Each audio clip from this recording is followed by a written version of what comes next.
लोगों ने पता नहीं क्या किया है क्या नहीं किया। मैं बस मैं इतनी रिक्वेस्ट करती हूँ, जो हाल मेरी बेटी का हुआ है ना, ये हाल उनका भी होना चाहिए। तो बस मैं ड्यूटी से काम धंधा छोड़ छाड़ के हॉस्पिटल आया तो हमें पता चला कि ये हमें बता रहे हैं लड़के वाले कि उन्होंने अपने आप लगा ली। तो मार के करा गया है, उन्होंने अपने आप को बचाने की कोशिश करी है। वो ये दिखाना चाहते हैं कि लड़की ने करी है। मैं ड्यूटी से आई, मुझे फोन गया कि आपकी बेटी ने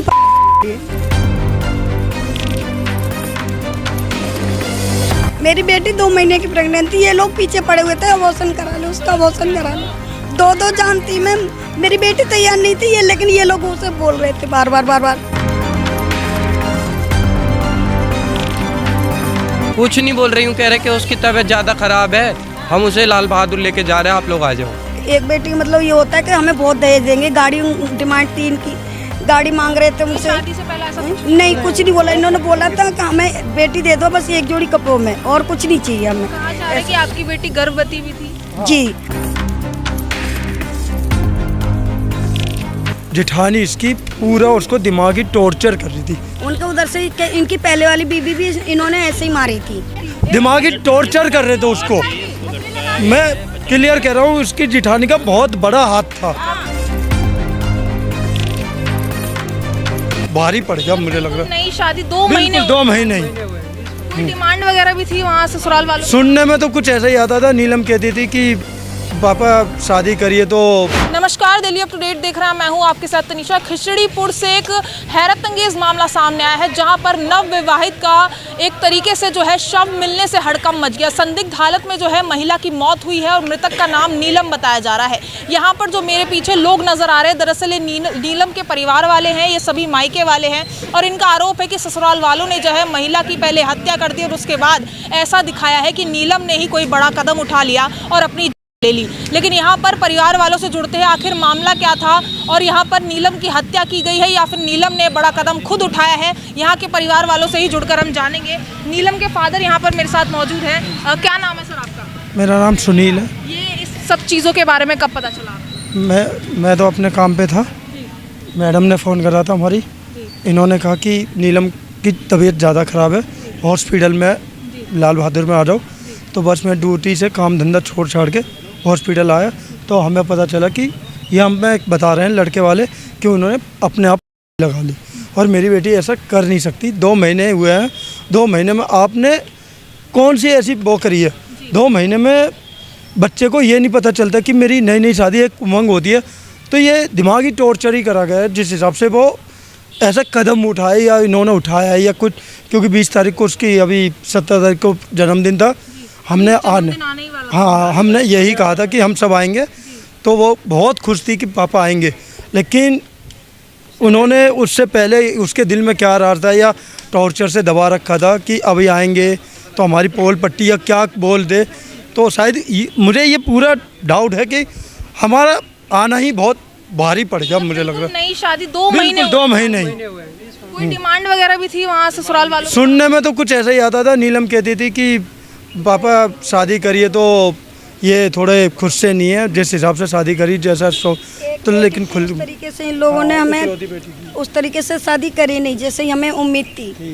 ये लोग अरेंज मैरिज आप लोगों की सहमति से शादी हुई है? दोनों परिवार शादी हुई है जी। जब तो बहुत हम एक बेटी को, हमें बेटी के सिवा कुछ नहीं चाहिए ये वो।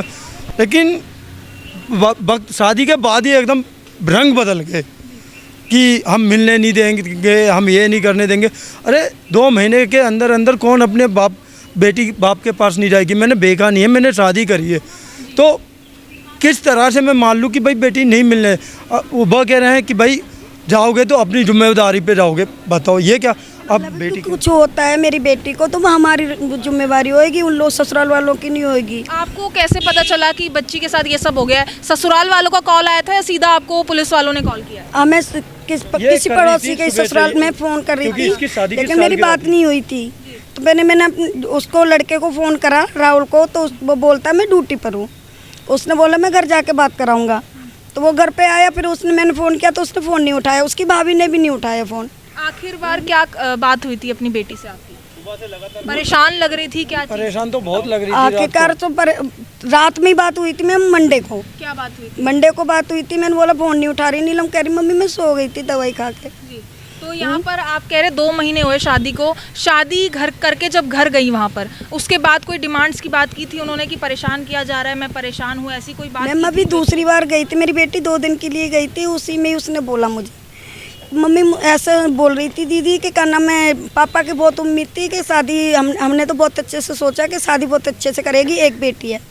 एक बेटी का मतलब क्या होता है, एक बेटी का मतलब ये होता है कि हमें बहुत दहेज देंगे, गाड़ी डिमांड 3 की गाड़ी मांग रहे थे उनसे। शादी से पहले ऐसा कुछ नहीं, कुछ नहीं बोला, इन्होंने बोला था कि हमें बेटी दे दो बस एक जोड़ी कपड़ों में, और कुछ नहीं चाहिए हमें। कहा जा रहा है कि आपकी बेटी गर्भवती भी थी? जी, उसकी जिठानी उसके पीछे पड़ी हुई थी, उसका हस्बैंड उसके पीछे पड़ा हुआ था, अबॉर्शन करा लो बेटा, हमें बच्चा नहीं के लिए चाहिए बोल रहे जी।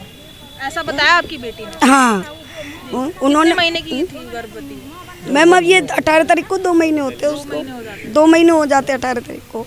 और घर में कितने लोग थे उस वक्त जब ये कदम उठाया? मैम हमें उन्होंने कुछ नहीं बताया, बस हमें यही बोला गया है कि बस आपकी मैं ड्यूटी से आई, मुझे फ़ोन गया कि आपकी बेटी ने आपकी लड़की घर में अकेली थी, ऐसा कुछ बताया? नहीं, मुझे सिर्फ इतना पता है कि मैं जिठानी इसकी पूरा उसको दिमागी टॉर्चर कर रही थी, जो उससे मैंने अपनी बेटी से थोड़ी बहुत ये फ़ोन पे बात करती थी, तो मुझे इतना ही पता था दिमागी टॉर्चर, हाथ से नहीं मारेंगे दिमाग से मारेंगे, तो वो दिमाग से मतलब हर चीज़ को, हाँ मेंटली टॉर्चर की बातों को ये जल्दी दिमाग में बिठा लेती है, तो बहुत चीज़ हुई है उसके साथ। आप लोगों को पता था कि आपकी बेटी परेशान चल रही है काफी? नहीं, कुछ लग रहा था। सीधी बात करी थी इस चीज? मैंने सिर्फ ये कहा था एक बार बेटी को घुमा ले जाओ, कह रहा मैं अभी नहीं, वो कह भी रही थी पापा ये नहीं घुमा के लाएंगे, तो मैंने कहा एक काम कर 17 तारीख को तेरा जन्मदिन आ ही रहा है, मैं आ ही जाऊँगा। और ये इनके साथ में थोड़ा बहुत इधर उधर 300-400 का, तो इनको भी मैं यही कह रहा था कि बेटी का बर्थडे आ रहा है थोड़ा, तो ये कह रहे हैं हम पैसे का इंतजाम करेंगे, चलेंगे। हालत में बेटी मिली थी आपकी? हमें तो दिखाया नहीं, अभी तो हमने मैम मैं कल से आई हुई हूँ हॉस्पिटल में, मैंने अपनी बेटी की शक्ल तक नहीं देखी अभी भी। इन लोगों ने पता नहीं क्या किया है क्या नहीं किया। मैम बस मैं इतनी रिक्वेस्ट करती हूँ कि जो हाल मेरी बेटी का हुआ है ना, ये हाल उनका भी होना चाहिए। हमें न्याय मिलनी चाहिए। अभी तक पुलिस की अभी कुछ भी बस पूछताछ चल रही है, बाकी वो बंद ससुराल से कोई नहीं आया यहाँ पे। कोई अभी ससुराल वालों से ही कोई नहीं आया? नहीं, कोई नहीं आया, आज तो कोई नहीं आया, कल थे, आज नहीं है कोई भी। उनकी तरफ से कुछ कहा गया है? अभी तो कुछ भी रिस्पॉन्स नहीं, वो कह रहे हैं कि हमने कुछ नहीं करा था। इसमें कोई हाथ नहीं है, हमें कुछ नहीं पता था। वो कह रहे हैं कि हम तो ड्यूटी पे थे और ये जो जिठानी थी वो बच्चों को लेने स्कूल से गई थी, हम आए हैं तो हमने जिठानी की जो बेटी है वो जलजीरा लाई थी, वो ऊपर गई, गेट बजा रही कि चाची चाची, गेट नहीं खोला, उसने अपनी मम्मी को बताया, तो उसकी मम्मी ने देखा कि उसके वहाँ एक खिड़की है, तो वहाँ से उन्होंने अपने छोटे बेटे को घुसाया, उसने गेट खोला, तब उन्हें पता चला।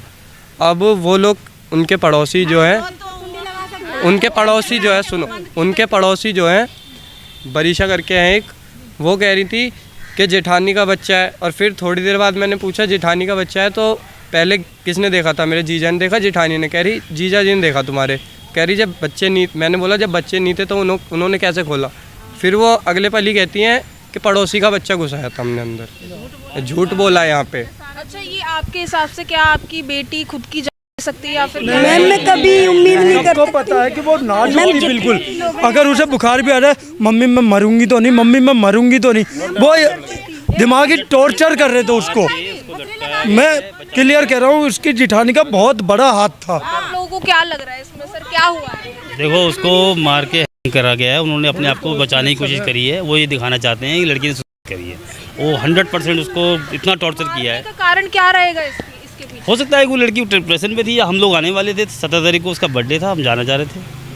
ऐसा क्या हो गया था सर कि वो मैम हो सकता है कोई बात हुई होगी तो क्या नाम है वो लोग डर गए होंगे। मेरी बेटी ने जैसे बोला होगा कि मैं अपने घर वालों को बताऊंगी, तो ये लोग डर गए होंगे। तो इन लोगों ने मेरी बेटी के साथ कुछ ऐसा गलत किया मैम कि मेरी बेटी ने मुझे वापस फ़ोन ही नहीं करा, बात ही नहीं करी उसने मेरे से सुबह से। कल की बात है मैम, ये कल की बात है ये। कल से हमने देखा नहीं हॉस्पिटल में। मुझे पता जब हॉस्पिटल में लाके भर्ती कर दिया, जब मुझे बताया गया कि आपकी बेटी की तबीयत खराब है, मुझे ये भी नहीं बोला गया कि आपकी बेटी। उसके मम्मी पापा का इंतजार करना चाहिए कि नहीं करना चाहिए? पोस्टमार्टम में भेज दिया हम सबको आते आते। हाँ, जब तक आप पहुंचे थे तब तक वो पोस्टमार्टम चला गया था। हाँ, पोस्टमार्टम में चला गया है। हमने प्रेशराइज किया, तब उन्होंने बताया कि उसकी डेथ हो गई है। वो क्लियरली बता भी नहीं रहे थे कि उसकी डेथ हो गई, वो यही कह रहे कि लड़की सीरियस है, जल्दी आ जाओ। मम्मी ने प्रेशराइज किया, तब उन्होंने बताया कि उसकी तो डेथ हो गई। सीरियस मतलब क्या बताया था? बुखार है, क्या चीज़ बताई? नहीं कुछ नहीं बोल रही हूँ, कह रहे कि उसकी तबीयत ज़्यादा ख़राब है, हम उसे लाल बहादुर लेके जा रहे हैं, आप लोग आ जाओ।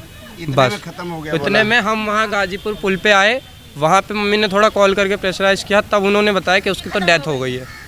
अब वहाँ पे यहाँ हम आए तो उन्होंने मॉर्चरी में डाल दिया, हमें देखने भी नहीं दिया। अब कल से हम लोग यहीं हैं, कल से हम लोगों ने उसे देखा नहीं है। करती हूँ, मुझे एक बार मेरी बेटी का मुंह दिखा दीजिए और बस इन लोगों को 3 लोगों को सजा करा दीजिए बस मैम। मेरी बेटी 2 महीने की प्रेग्नेंट थी, ये लोग पीछे पड़े हुए थे, अबॉर्शन करा लो, उसका अबॉर्शन करा लो। 2 जानती मैम, मेरी बेटी तैयार नहीं थी ये, लेकिन ये लोग उसे बोल रहे थे बार बार उसकी जिटानी और उसका घरवाला। मैंने उससे पूछा भी कि तुम तैयार नहीं हो? कह रहा हाँ मम्मी मैं तैयार हूँ। जब तू तैयार था तो तूने ऐसा क्यों करा? जब तू तैयार था तो तूने ऐसा क्यों करा? मुझे पता था ना कि मम्मी मैं तैयार नहीं, तो मैं हटवा दी। अभी पुलिस का क्या रुख रहा है और पुलिस ने क्या आश्वासन बोल रही है जब उसका पोस्टमार्टम हो जाएगा तब हम कुछ इन्वेस्टिगेशन करेंगे, आप यहाँ पे कुछ और बताओ, और पोस्टमार्टम में कुछ और रिपोर्ट आ जाए तो ऐसे केस भी कर सकता है, इसलिए हमें 2 दिन का टाइम दिया है। पोस्टमार्टम रिपोर्ट का इंतजार करना? हाँ, ये बोला है कि पोस्टमार्टम रिपोर्ट का इंतज़ार करो, 2 से 3 दिन लगेंगे, टाइम ज़्यादा भी हो सकता है। अब हमें ये कह के भेज दिया गया है कि आप घर चले जाओ। काफ़ी कुछ पता चला है। पहले तो कहते कि वो दारू वारू नहीं पीता, लेकिन वो भी पीता है। और फिर ये भी पता चला कि शौक उसके है भी हैं, मोटरसाइकिल, मतलब जैसे इकलौती लड़की की शादी आदि होनी चाहिए थी वैसे उनका हिसाब से हुआ नहीं। शादी बताओ पहले, जो दूसरी शादी की थी। दूसरी शादी की तो यहीं पता चली हमें, मतलब यहाँ पे किसने बताया कि पहले से शादी के कर रखी है? अरे ऐसे उनके उधर से ही कोई था, उन्होंने बोला था उनके उधर से ही इनकी पहले वाली बीबी भी इन्होंने ऐसे ही मारी थी और झूठ बोल दिया कि शादी से पहले पता था कि पहले भी नहीं। मैम अगर हमें पता होता तो हम करते अपनी बेटी। आप बताइए, कोई भी माँ बाप अपनी बेटी के साथ ऐसा करेगा? नहीं ना। तो ये तब जो हल्ला गुल्ला उसमें सुनने में आया कि पहले वाली भी इन्होंने शायद ही ऐसे ही कुछ करा हो, हमें ऐसा कुछ नहीं पता था। परिवार मेरे सामने आप देख सकते हैं, दरअसल ये अपनी बच्ची के लिए न्याय की गुहार लगा रहे हैं। कहा जा रहा है कि 2 महीने पहले ही नीलम की शादी हुई थी और ऐसा क्या कुछ हो गया कि नीलम ने इतना कदम उठा लिया। हालांकि परिवार का कहना है कि नीलम की हत्या की गई है, लेकिन अभी जो है साफ तौर पर पोस्टमार्टम रिपोर्ट ही खुलासा करेगी कि क्या नीलम की हत्या की गई थी या नीलम ने जो है इतना कदम उठा लिया। यहाँ पर सबसे बड़ी बात यह है कि नीलम 2 महीने की प्रेग्नेंट थी। जी हाँ, उसके पेट में बच्चा था और अब जो है दोनों ही इस दुनिया में नहीं है। और यहाँ पर माँ देखिए, उनका बस यही कहना है कि वो अपनी बच्ची के लिए न्याय चाहती हैं। वो चाहती हैं अगर नीलम की हत्या की गई है तो उन आरोपियों के खिलाफ सख्त कार्रवाई होनी चाहिए, उनकी गिरफ्तारी होनी चाहिए और पुलिस इस मामले को लेकर कार्रवाई करे। और यहाँ पर देख सकते हैं सिर्फ 2 महीने हुए थे शादी को और बच्ची काफ़ी परेशान लग रही थी, जैसे कि माँ से बातचीत भी हो रही थी। और दहेज का मामला भी इसमें बताया जा रहा है कि जैसे ही शादी हुई उसके बाद जो है दहेज का दबाव जो है वो देना शुरू हो गया था नीलम पर। और अब अचानक से ऐसी खबर सामने आई कि इनकी बच्ची अब इनके बीच में नहीं है। हालांकि कोई भी ऐसा नोट भी बरामद नहीं हुआ है नीलम के आसपास जिसमें उसने बताया हो कि आखिर उसने ये बड़ा कदम क्यों उठाया। अब देखते हैं पुलिस इस मामले को लेकर क्या जांच करती है। बाकी पूरी खबर आप तक पहुंचाइए। इस खबर को लेकर आपकी जो कुछ राय है कमेंट सेक्शन में ज़रूर साझा करें और ऐसी ही तमाम खबरों के लिए जुड़े रहिए दिल्ली अप टू डेट के साथ।